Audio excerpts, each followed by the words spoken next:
دین اسلام اپنے ماننے والوں کو یہ سبق دیتا ہے کہ دنیا میں زندگی ضرور گزاریں، اللہ تعالیٰ کی عطا کردہ نعمتوں سے نفع ضرور اٹھائیں، اچھا لباس پہنیں، اچھا کھانا کھائیں، رزق اگر حلال ہو تو اچھا گھر بنائیں، لیکن دنیا سے دل نہیں لگانا، اپنی طبیعت کے اندر صرف دنیا کے مال کی محبت ہی کو جگہ نہیں دینی۔ کمر سیدھی رکھنے کے لیے کھانا کھایا جاتا ہے اور ستر چھپانے کے لیے لباس پہنا جاتا ہے اور سر چھپانے کو چھت بنائی جاتی ہے۔ مقصد زندگی روٹی کھانا نہیں، مقصد حیات اعلیٰ لباس پہننا نہیں، اسی میں کھو جانا، اسی میں زندگی گزار دینا، اور ہر وقت مال کو کیسے بڑھانا ہے، شہرت کیسے حاصل کرنی ہے، دنیا میں نام کیسے کمانا ہے، اس میں پوری طرح اپنے آپ کو ملوث کر لینا، الجھ جانا، یہ انسان کو تاریک رستوں میں لے جاتا ہے۔ سب سے بڑا نقصان یہ ہوتا ہے کہ دل سخت ہونے لگ جاتا ہے۔ مفاد پرستی کی وجہ سے انسان صرف لالچ کے ساتھ انسانوں سے پیار کرتا ہے، اس کے اخلاص کے رشتے آہستہ آہستہ ختم ہونے لگتے ہیں، اور اسے خود محسوس ہوتا ہے کہ یار میری زندگی کوئی خاص معنی نہیں رکھتی، میں ایک ایسا شخص ہوں جس کا کام ہی صرف پیسہ کمانا ہے، جس کا کام ہی صرف دنیا میں نام پیدا کرنا ہے، کوئی معنویت نہیں، حساسیت نہیں، کیفیات سے خالی ہو جاتا ہے بندہ۔ اللہ تعالیٰ نے قرآن مجید کے اندر اس حقیقت کو بیان کیا، ارشاد فرمایا المال والبنون زینت الحیات الدنیا، فرمایا مال اور اولاد یہ جیتی دنیا کا سنگھار ہے۔ مال اور بیٹے، مال اور اولاد یہ حسن ضرور ہیں، پر جب تک بندہ زندہ ہے اتنی دیر تک۔ یہ جتنی آپ اور میں خود اندازہ کر لیں کہ زندگی کتنی کو لمبی ہے، کتنی کو لمبی ہوتی ہے آج کل، فرمایا یہ اتنی دیر تک زینت ہے جب تک انسان زندہ ہے، والباقیات الصالحات، اور فرمایا باقی رہنے والے تو نیک عمل ہیں۔ جو چیزیں باقی رہیں گی، جن کا اجر ملے گا، جو قیامت میں سامنے آئیں گی، وہ صالحات ہیں۔ والباقیات الصالحات خیر عند ربک، اور فرمایا باقی رہنے والی جو اچھی باتیں ہیں، جو اچھا عمل ہے، اس کا ثواب تمہارے رب کے پاس ہے، اور صرف ثواب نہیں، ثوابا و خیر عملا، اور وہ بڑی ہی بہتر چیز ہے جو اللہ کی بارگاہ میں، وہ بہترین تحائف ہیں تمہارے لیے جو قیامت میں ملیں گے۔ نبی کریم صلی اللہ تعالیٰ علیہ وسلم نے لوگوں کے سامنے دنیا کی بے ثباتی کو بیان فرمایا۔ حضور نے اپنے غلاموں کو یہ سبق دیا ہے کہ تم تھوڑی دیر کے لیے دنیا میں آئے ہو، اور اپنے لیے بھی سرور کائنات علیہ السلام نے یہی پسند فرمایا، فرمایا میں کوئی تمہاری دنیا سے نفع اٹھانے نہیں آیا، تھوڑی دیر وقت گزارنے، ڈیوٹی کرنے آیا ہوں، پھر اللہ کے حضور چلے جانا۔ اور امت کو بھی یہ سبق دیا کہ مسافروں کی طرح، راہگیروں کی طرح تم نے وقت گزارنا ہے، تم نے اس طرح کا ماحول نہیں بنانا کہ تم سمجھو کہ صرف ایک ہی جہان ہے، اس کے بعد معاذ اللہ کوئی زندگی ہی نہیں ہے۔ ایک زندگی اس کے بعد ہے، مرنے کے بعد جو اللہ تعالیٰ جنت میں بندے کو انعامات عطا کرے گا، اس کے لیے جد و جہد کریں۔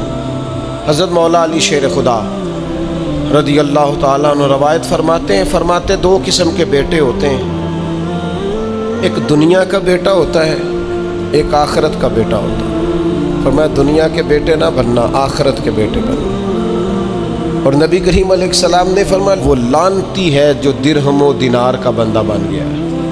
بندہ تو اللہ کا بننا چاہیے تھا، لیکن اس نے لعنت کٹھی کی ہے، یا درہم کا بندہ بن گیا یا دیناروں کا بندہ بن گیا، یعنی مال دولت سونا چاندی اس کا بندہ بن گیا، حالانکہ اسے اللہ کا بندہ بننا چاہیے۔ اتنا اپنے آپ کو لالچی کر لینا، اتنا حریص کر لینا کہ مطلب سارا کچھ ہی دولت بن گئی۔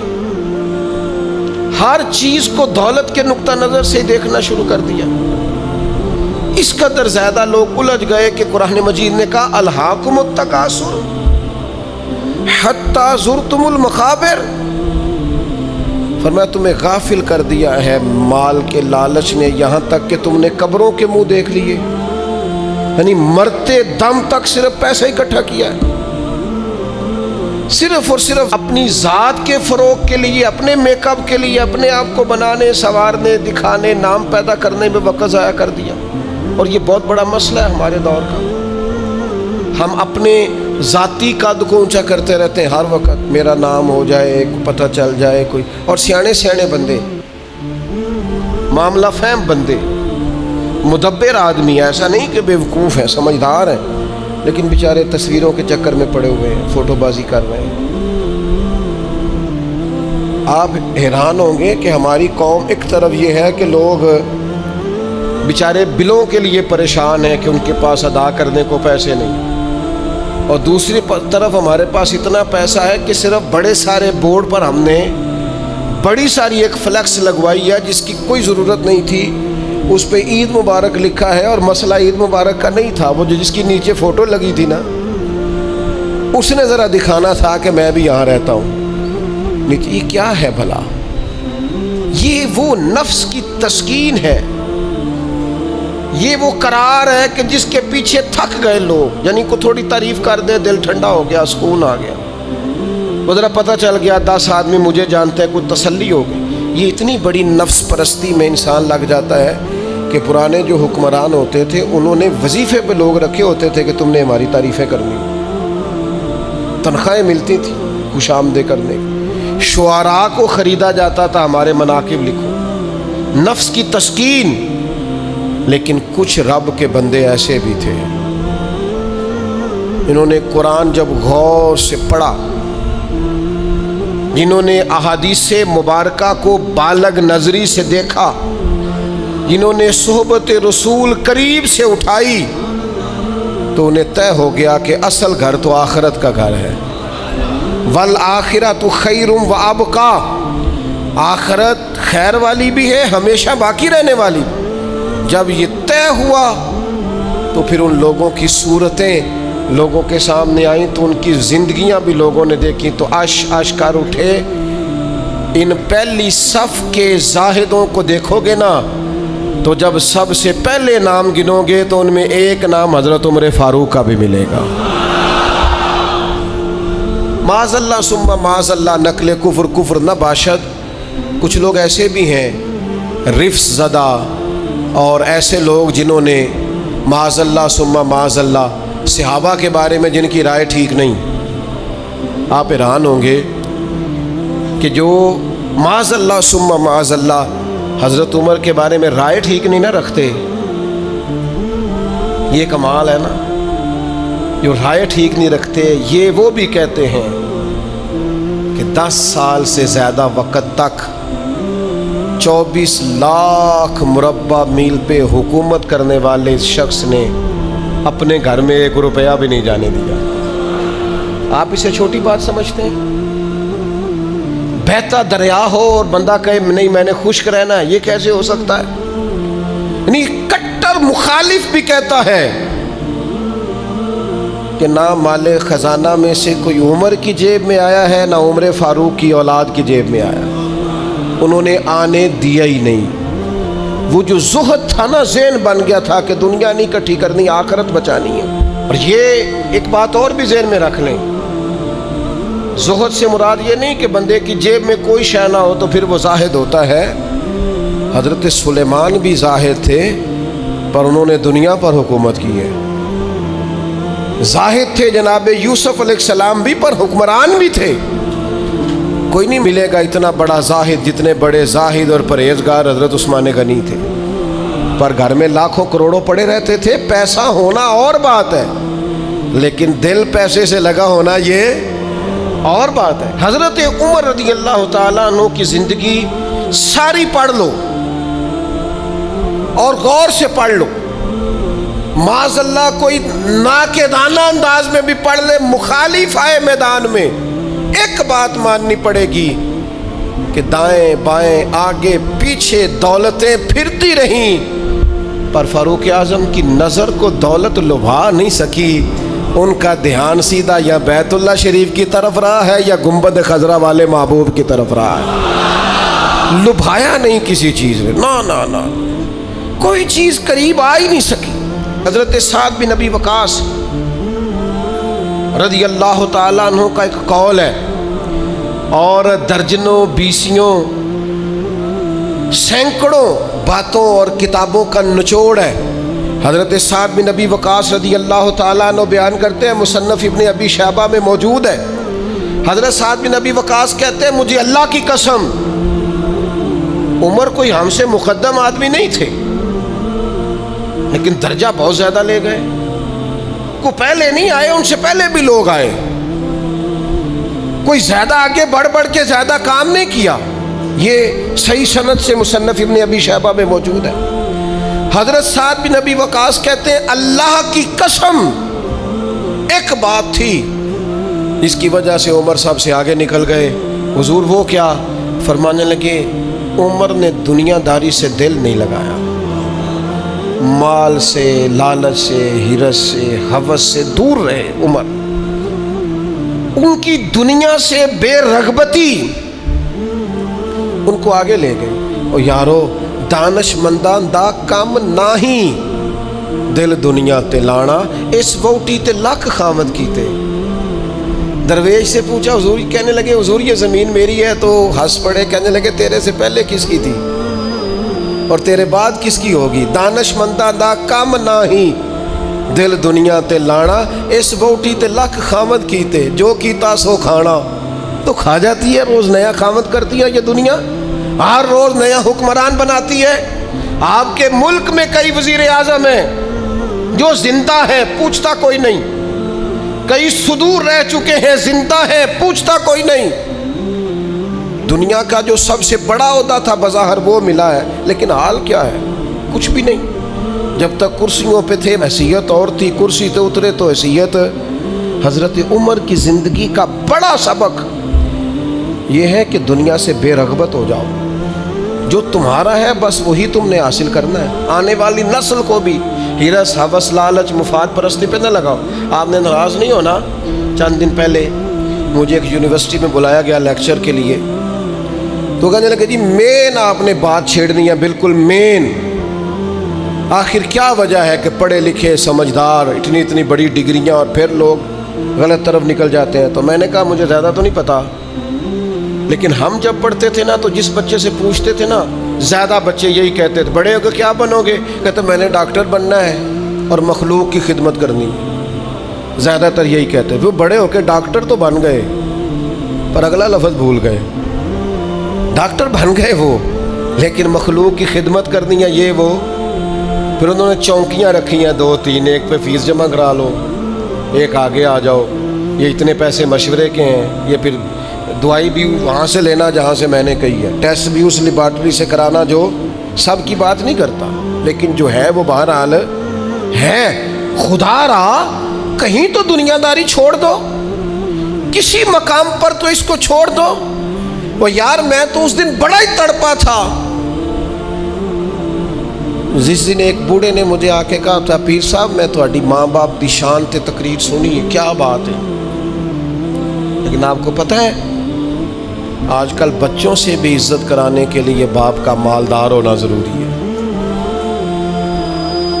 ابا غریب ہو تو وہ بچوں کے لیے زیادہ قابل احترام. اس نے کہا یہ بھی ذہن میں رکھیں آپ. تو میں تو ٹوٹ گیا سارا اور بکھر گیا اس بزرگ کی بات سن کے. اس نے کہا وہ غیروں سے مشورے لیتے ہیں صرف اس لیے کہ ان لوگوں کی جیبوں میں پیسے ہیں، اور میں نے بھی زمانوں کو سبق پڑھایا ہے، لیکن چونکہ جیب خالی ہے تو لہٰذا میں زیادہ سمجھدار اور سیاںا بندہ نہیں رہا. پیسے کیوں نہیں؟ جب تک زہد نہیں پیدا ہوتا تلنے لگ گئی ہیں چیزیں، گھٹن محسوس ہوتی ہے، گھٹن. حضرت عمر کی زندگی کا زہد اصل تھا. میں آپ سے عرض کروں 2 قسم کا مسئلہ ہے ہمارے ملک میں. کچھ کو اس لیے نیند نہیں آتی کہ لائٹ گئی ہے تو پنکھا بند ہے، لیکن کچھ کا پنکھا چلتا ہے انہیں نیند نہیں آتی کیونکہ اے سی بند ہے. پکی بات بتا رہا ہوں, بالکل پکی. نہیں نیند آتی انہیں جب تک اے سی نہ چلے. عادت ہو گئی, پیدا ہی اے سی میں ہو گئی. دل لگا لیا دنیا سے, مزاج نہیں. بھائی جب تک آپ کی طبیعت میں زہد پیدا نہیں ہوتا. اچھا یہ جو غریبی امیری ہوتی ہے نا, یہ بھی احساس سے وابستہ ہوتی ہے. آپ کا ذہن بن جائے نا کہ کوئی یار کی سوچے گا, تو پھر آپ گئے کام سے. اور اگر سادے کپڑوں میں آپ خوش ہیں نا تو انشاءاللہ کوئی کچھ بھی نہیں سوچے گا. اگر آپ غیر مطمئن ہیں تو پھر سارے ہی سوچیں گے کہ پتہ نہیں یار دیکھو کس طرح کپڑے پہنے. اور اگر آپ مطمئن ہیں تو انشاءاللہ تعالیٰ کسی بندے کو بھی کوئی پریشانی, کوئی ٹینشن نہیں ہوگی, کچھ بھی نہیں ہوگا. آپ کو ہے جتنا بھی اندر معاملہ, آپ سادہ زندگی میں خوش ہیں تو ساری دنیا ہی ٹھیک ہے. لیکن اگر آپ ہی بڑے پریشان ہیں کہ یار دیکھو میں مطلب کس طرح کا میں نے لباس پہنا ہے, تو پھر حالات خراب ہیں. معروف تابعی ہیں حضرت عبید بن عمیر رضی اللہ تعالیٰ عنہ, وہ فرماتے میں نے حضرت عمر کو نا جمرات کی رمی کرتے دیکھا. ہم اپنے لفظوں میں کہتے ہیں شیطانوں کو کنکر مارنا حج کے موقع پر. کہتے ہیں میں نے جمرات کی رمی کرتے دیکھا حضرت عمر کو 11-12 ذی الحج کو. وہ کنکر مار رہے تھے تو میں ان کے پیچھے تھا, تو صرف پشت پر نا 12 پیوند لگے ہوئے تھے کپڑوں. صرف کمر میں نے دیکھی چونکہ صرف پشت میری جان 12 پیوند لگے تھے. لیکن فرماتے ہیں جب انہوں نے رخ میری طرف کیا تو جلال وہی تھا جو حضرت عمر کا ہونا چاہیے. میں بڑی دفعہ کہتا ہوں, مجھے پھر کہہ لینے دو یار, روب کپڑوں کا نہیں ہوتا کردار کا ہوتا ہے. آپ کپڑوں سے روب ڈالنا چاہتے ہیں, بڑے بڑے موبائل ہاتھوں میں پکڑ کے روب ڈالنا چاہتے ہیں, بڑی گاڑیوں سے اتر کے روب ڈالنا چلتے ہیں, کوئی نہیں ڈلتا. اب تو بھائی دنیا ایک سے ایک بڑھ کر ہے. روب آپ کے کردار و عمل کا ہوگا, روب ہوگا آپ کی شخصیت کے وقار کا, آپ کی وفاداری کا روب ہوگا. حضرت عمر رضی اللہ تعالیٰ عنہ کی زندگی میں جو زہد تھا, اچھا انہوں نے بہت سارے گورنروں کو پکڑا, کہا تو ریشم کا لباس پہنتا ہے, یا تو نے مال بنا لیا ہے, چلا ادھر. اور جب بھی کسی کو گورنر بناتے تھے پہلے لسٹ بناتے تھے اس کے پاس کیا کیا ہے, اور وہ لسٹ اپنے پاس رکھ لیتے تھے. 6 مہینے سال میں اگر اس کے مال میں اضافہ ہوتا تو فارغ کر دیتے. لیکن کوئی بندہ انگلی بھلا کیوں نہیں اٹھاتا تھا, یہ بھی سمجھے. کوئی انگلی اس لیے نہیں اٹھاتا تھا کہ پتہ تھا کہ اگر ہمیں ڈانٹتے ہیں نا تو گھر اپنے بھی کوئی چیز نہیں لے کے جاتے. آپ غور فرمائیے گا میری بات پر, اور ہمیشہ اس بات کو یاد رکھیے گا, یہ جو ہمارا اعزاز ہے, یہ جو ہماری طبیعت ہے کہ ہمیں پروٹوکول سسٹم چاہیے, اور یہ بہت ساری جگہوں پہ ہے. کبھی کبھی اس سے دل بڑا اکتا جاتا ہے, پریشانی ہوتی ہے کہ یار کوئی تو بندہ اس سے باہر ہو. یہ ابھی حج کا سیزن آیا تھا, میرا ذاتی تبصرہ اس پر یہ ہے کہ کم از کم حج سے تو VIP سسٹم ختم کریں. آپ 15 لاکھ میں بھی بندہ حج کرنے جا رہا ہے اور 42 لاکھ میں بھی بندہ حج کرنے جا رہا ہے. آپ کو یہ اوپن چیزیں مل جائیں گی کہ کچھ لوگوں کو مینا میں جگہ ملتی ہے قبر کے مطابق لیٹنے کی, اتنی سی جگہ. میں رات کو جب اٹھ کے سائڈ چینج کرتا تھا نا تو میں بیٹھتا پہلے اٹھ کے, تو پھر میں سائڈ چینج کرتا تھا مینا. اور اسی مینا میں آپ نے لوگوں کو AC والے بڑے بڑے خیمے بھی دیے ہوئے اور بڑی بڑی کشادہ جگہ بھی دی ہے. آپ وہاں سے VIP سسٹم مجھے ایک دفعہ ایک صاحب کہنے لگے, پیر صاحب میں نے 50 لاکھ کے قریب کا پیکج بنایا, ہر چیز زبردست. میں نے کہا خانہ کعبہ آ جائے گا کمرے کے اندر چل کے جو کمرے آپ دیں گے؟ کہنے لگا نہیں. تو میں نے کہا جب طواف کرتے وقت کوئی VIP نہیں, ایک ہی صف میں کھڑے ہو گئے محمود و ایاز, نہ کوئی بندہ رہا نہ کوئی بندہ نواز, بندہ و صاحب و محتاج و غنی ایک ہوئے, تیری سرکار میں پہنچے تو سبھی ایک. او کم از کم کہیں تو اس کلچر سے باہر آ جاؤ. کلچر بن گیا ہے, وہاں کیٹاگری ہیں, پوچھتے ہیں آپ نے A میں جانا ہے, B میں جانا ہے, C میں جانا ہے. آپ کو سادے لفظوں میں کہتے ہیں جنہ گڑ پاؤ گے ہونا میٹھا ہو, جتنے پیسے خرچیں گے اتنی آپ کو VIP ہوٹل ملے گا, VIP سواری ملے گی, وہاں سسٹم ملے گا. کم از کم کسی جگہ تو مسلمان چھوڑ دیں. صحابہ فرماتے ہیں جناب عمر جب حج کرنے گئے اور امیر المومنین گئے, اور امیر وقت اس وقت خطبہ حج دیتے تھے, نمازیں پڑھاتے تھے, فرماتے ہیں کوئی کسی قسم کا پروٹوکول نہیں تھا. جہاں گرمی زیادہ ہوتی تھی ویسے درخت کے نیچے آرام کرتے تھے، جہاں گرمی زیادہ ہوتی تھی وہاں حضرت عمر اپنی چادر اتارتے تھے، درخت کی ٹہنیوں پہ ڈال لیتے تھے، چھاؤں ذرا گھنی ہو جاتی تھی، اس کے نیچے آرام کر لیتے تھے۔ اگر کہیں جگہ پتھریلی ہو جاتی تو وہ زمین پر چادر بچھا لیتے اور وہیں آرام کرتے۔